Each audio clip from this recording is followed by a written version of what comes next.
കൂട്ടുകാരെ welcome back to ഗണിതമന്ദിരം channel. ഇന്ന് നമുക്ക് വന്നിരിക്കുന്നത് പേജ് നമ്പർ 56-ലെ 2 ചിത്രങ്ങളുണ്ട്. വീഡിയോ ലെങ്ത് കൂടുന്നത് കൊണ്ടാണ് ഇതിന് തൊട്ട് മുമ്പത്തെ വീഡിയോയിൽ ഇത് ഇടാൻ പറ്റാതെ വന്നത്. അപ്പോൾ നമുക്ക് ഈ ചിത്രം എങ്ങനെയാണ് വരയ്ക്കുന്നത് എന്ന് നോക്കാം. ആദ്യം ഒരു ചിത്രം വരച്ചത് നിങ്ങൾക്ക് ഓർമ്മയുണ്ടാവും. ആ ചിത്രം പോലെ തന്നെയാണ്, വലിയ വ്യത്യാസമില്ല. അതായത് ഇവിടെ നമ്മളൊരു വൃത്തത്തിനകത്താണ് ഈ ചിത്രം വരച്ചത്. ഇത് നോക്കിക്കഴിഞ്ഞാൽ വൃത്തത്തിനകത്ത്. ഇവിടെ നമ്മൾ എന്താ ചെയ്യേണ്ടത്? ത്രികോണത്തിനകത്താണ് വരയ്ക്കുന്നത്. ആ ഒരു വ്യത്യാസം ഈ വരച്ചതുപോലെ തന്നെയാണ്. അപ്പം നമുക്ക് ഇവിടെ ഇതൊന്ന് നോക്കാം. അപ്പം ആദ്യം ഈ ചിത്രമാണ് വരയ്ക്കാൻ പോകുന്നത്. ഇവിടെ നമുക്കൊരു സമഭുജ ത്രികോണമാണ് ഉള്ളത്. ഞാൻ ഇതിൻ്റെ അളവെടുക്കുമ്പോൾ 3ൻ്റെ ഗുണിതങ്ങൾ എടുത്താൽ നമുക്ക് ചെയ്യാൻ എളുപ്പമാണ്. അപ്പം ഞാൻ 9 സെൻറ്റിമീറ്റർ എടുത്തിട്ടാണ് വരയ്ക്കുന്നത്. നിങ്ങൾക്ക് നോക്കിയറിയാം. കറക്റ്റ് 9 സെൻറ്റിമീറ്റർ എടുത്തിട്ട് മധ്യഭാഗത്തായിട്ട് വരയ്ക്കുക. 0-ൻ്റെ 9-ൻ്റെ അവിടെയും ഒരു കുത്തിടുക. 9 സെൻറ്റിമീറ്റർ. അത് തന്നെ നിങ്ങൾ കോമ്പസിൽ അളന്നെടുക്കുകയും കൂടെ ചെയ്യാം. ഇവിടെ കുത്തി നമ്മൾ സമഭുജ ത്രികോണം വരയ്ക്കാൻ പഠിച്ചതാണ്. ഇവിടെ കുത്തി നമ്മളൊരു ആർക്ക് വരയ്ക്കുക, ഇവിടെ കുത്തിയും ആർക്ക് വരയ്ക്കുക. അത് ഖണ്ഡിച്ച ബിന്ദുവിലേക്ക് യോജിപ്പിക്കുക. അപ്പം നമുക്കിവിടെ യോജിപ്പിക്കാം.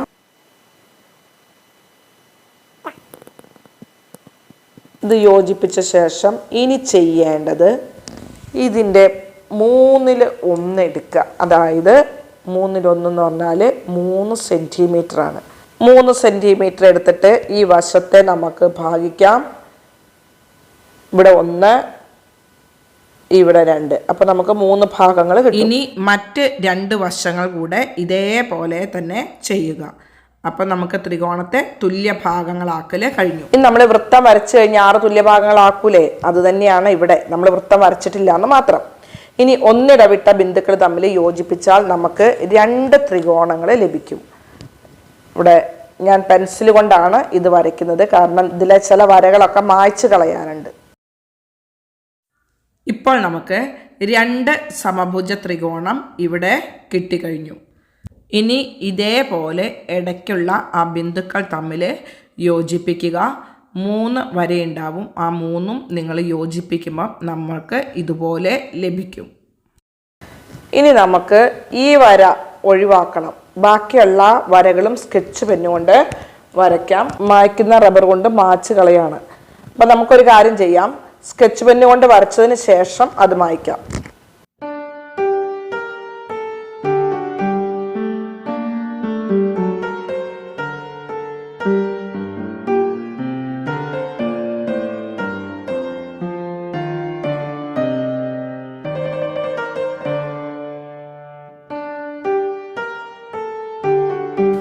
ഇനി ചെയ്യേണ്ടത് ഈ ബിന്ദുക്കൾ തമ്മിൽ യോജിപ്പിക്കുക. ഇവിടെ യോജിപ്പിച്ചിട്ടുണ്ട്. യോജിപ്പിക്കാത്ത സ്ഥലങ്ങളിൽ മാത്രം യോജിപ്പിക്കുക.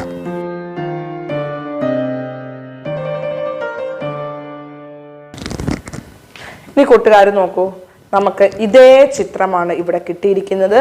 ഇനി നിങ്ങൾക്ക് ഇഷ്ടമുള്ള കളറൊക്കെ ചെയ്ത് നിങ്ങൾ മനോഹരമാക്കുക. ഓക്കെ, ഇനി നമുക്ക് അടുത്ത ചിത്രം എങ്ങനെയാണ് വരയ്ക്കുന്നത് നോക്കാം. ഇത് തമ്മിൽ വലിയ വ്യത്യാസമൊന്നുമില്ല. ഓക്കെ, ഇനി നമ്മൾ നേരത്തെ വരച്ചതുപോലെ തന്നെ 9 സെൻറ്റിമീറ്റർ അളവിൽ ത്രികോണം വരച്ചു. എന്നിട്ട് 3 സെൻറ്റിമീറ്റർ വീതം നമ്മൾ ഓരോ വരയെയും ഭാഗിച്ചു. ഇത്രയും നിങ്ങൾക്ക് കിട്ടി. ഇനി നമ്മൾ ഇത് വെച്ചിട്ട് എന്ത് ചെയ്യുക? ഇതിനകത്തൊരു ത്രികോണം വരയ്ക്കുക. 2 ത്രികോണങ്ങൾ നിങ്ങൾക്ക് ഓർമ്മയുണ്ടാവും.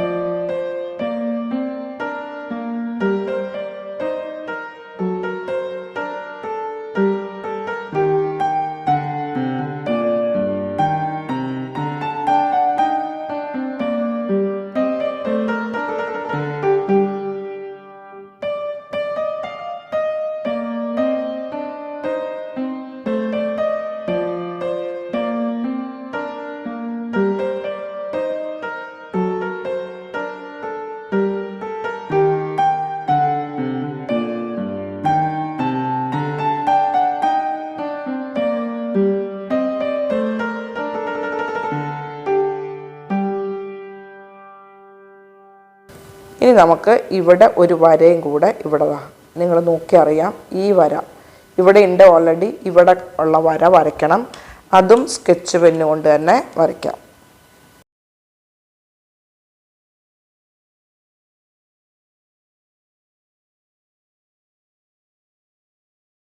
ഇത് കണ്ടോ?